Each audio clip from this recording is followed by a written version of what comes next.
সুপ্রিয় শিক্ষার্থী বন্ধুরা, তোমরা সবাই আশা করি সবাই অনেক অনেক ভালো আছো।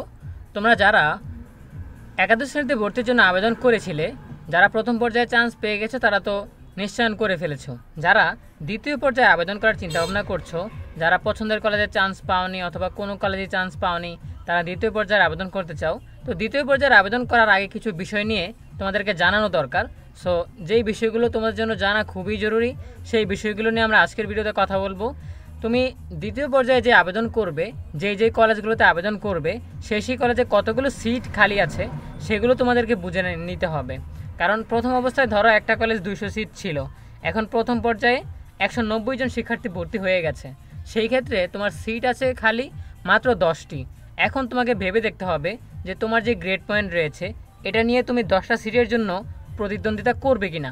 ঠিক আছে, সো এগুলো কিভাবে দেখা যাবে সেটা নিয়ে আমরা আজকের ভিডিওতে আলোচনা করব। দেখার দুইটা ওয়ে আছে, দুইটা বিষয় নিয়ে আমরা আলোচনা করব।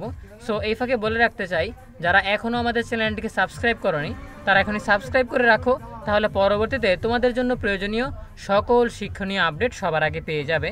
আর যারা অলরেডি সাবস্ক্রাইব করেছো তোমাদের সবাইকে জানাচ্ছি অনেক অনেক অভিনন্দন।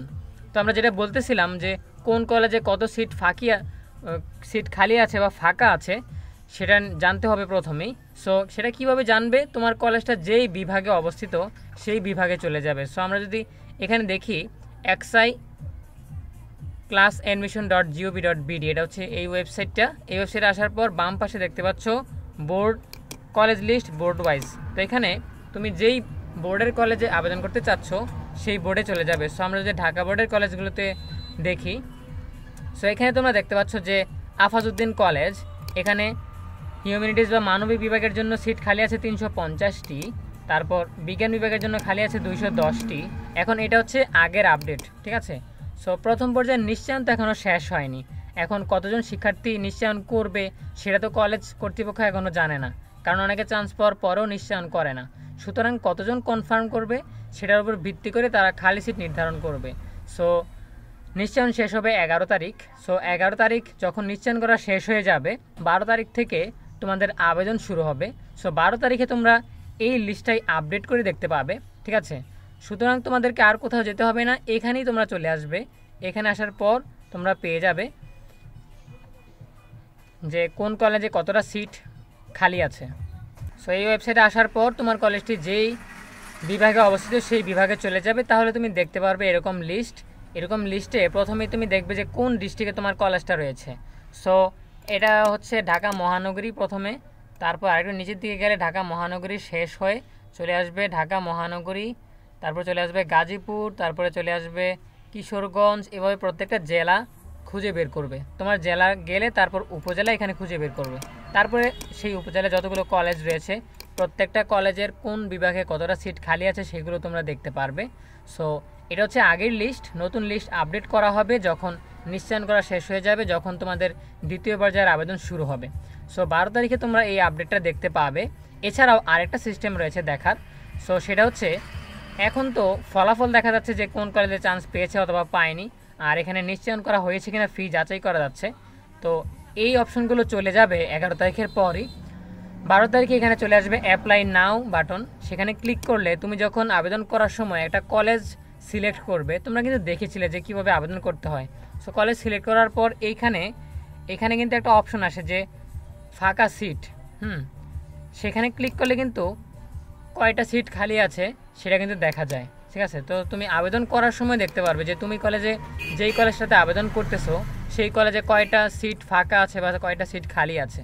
সো সেটা বুঝে শুনে অ্যাপ্লাই করতে হবে, কারণ অনেক কলেজে দেখা যায় ফাঁকা সিট থাকেই না, একেবারে শূন্য শূন্য।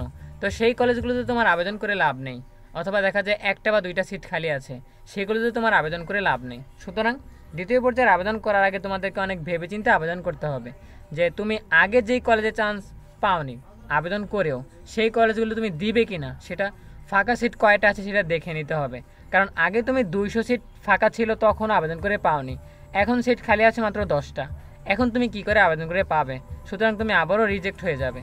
এজন্য কলেজ নির্বাচনে দ্বিতীয় পর্যায়ে তোমাকে আরেকটু ভেবেচিন্তে সিদ্ধান্ত নিতে হবে, ঠিক আছে। সো এই বিষয়টা তোমাদের জানানোর প্রয়োজন ছিল, এই জন্য আমি বলেছি।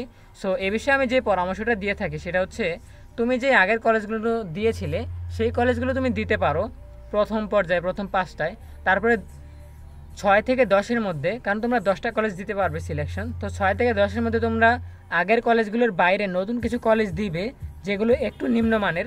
সো নিম্নমানের কলেজগুলোতেও কিন্তু অনেকে নিশ্চয়ন করে ফেলেছে, সেখানেও যে সব সিট খালি আছে এরকম না, সেখানেও অনেক কম সিট খালি আছে। সুতরাং তুমি যদি একটু নিম্নমানের কলেজ সিলেকশন দাও তাহলে তোমার কলেজে চান্স পাওয়ার একটা সম্ভাবনা থাকবে, ঠিক আছে। সুতরাং তুমি যদি কোনো কলেজে চান্স না পাও তখন তুমি ভর্তি হবে কি করে, কারণ একাদশ শ্রেণীতে অনলাইন প্রক্রিয়া প্রথমে তোমাকে কলেজ নিশ্চয়ন করতে হবে, কলেজে চান্স পেতে হবে, এছাড়া ভর্তির ম্যানুয়াল কোনো প্রসেস নেই, ঠিক আছে। সুতরাং আমরা যেটা বলি যে তোমার পছন্দের কলেজগুলোর ছাড়াও, যেগুলোতে তুমি আবেদন করে চান্স পাওনি সেগুলো ছাড়াও একটু নিম্নমানের কলেজগুলো দিবে, যাতে তোমরা কোনো না কোনো কলেজে চান্স পেয়ে যাও, ঠিক আছে। সো তোমার কলেজ যেগুলো পছন্দের সেগুলো তুমি পছন্দক্রমের উপরে রাখবে, সেগুলো পেলে তো ভালোই, আর না পেলে যাতে তুমি যে কোনো একটা কলেজে চান্স পেয়ে যাও, একাদশে ভর্তি হওয়ার সুযোগ পাও, সেই ব্যাপারটা তোমাদেরকে মাথায় রাখতে হবে। সো এ ছিল আমাদের আজকের আলোচনার বিষয়। আশা করি বিষয়গুলো তোমরা ভেবে দেখবে, কলেজ সিলেকশনের ক্ষেত্রে অবশ্যই কথাগুলোকে মাথায় রাখবে। সো দেখা হবে পরবর্তী ভিডিওতে নতুন কোনো আপডেট নিয়ে। সেই পর্যন্ত সবাই ভালো থাকো, সুস্থ থাকো, সকলের জন্য রইল অনেক অনেক শুভকামনা। ধন্যবাদ সবাইকে।